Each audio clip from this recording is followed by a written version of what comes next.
اب باتیں کرنے کا وقت نہیں ہے، عمل سے کام چلتا ہے۔ عمل کا طریقہ بتاتا ہوں، آپ ضرور عمل کرو تاکہ آپ کو اس مسئلہ سے نجات مل جائے۔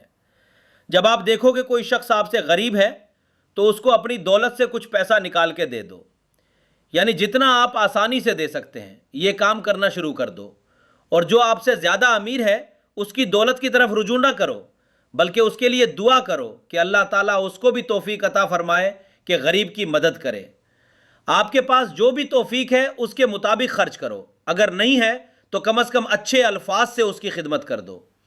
تو اپنے سے کم کو پیسے دو، اپنے مال میں ان کا حصہ رکھو جو مال سے محروم ہیں۔ مال چاہے تمہارا خیال ہی کیوں نہ ہو، بس یہ کام کرتے جاؤ۔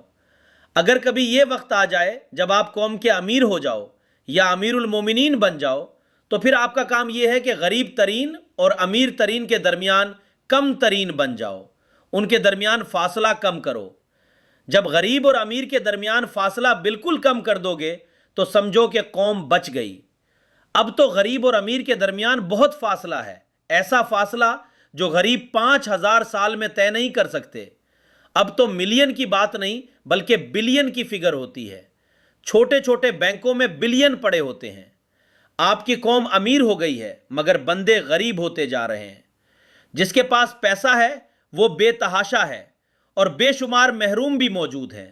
اس لیے اتنا کام کرو کہ آپ اس کی مدد کرو جو محروم ہے، اور دعا کرو کہ باقی لوگوں کو بھی توفیق ہو۔ تو غریب کی ضرور مدد کیا کرو۔ کیوں مدد کرنی چاہیے؟ اس لیے کہ کہیں محروم آدمی یا غلام آدمی کا ایمان نہ ضائع ہو جائے گا، اس لیے اس کی مدد کرنی چاہیے۔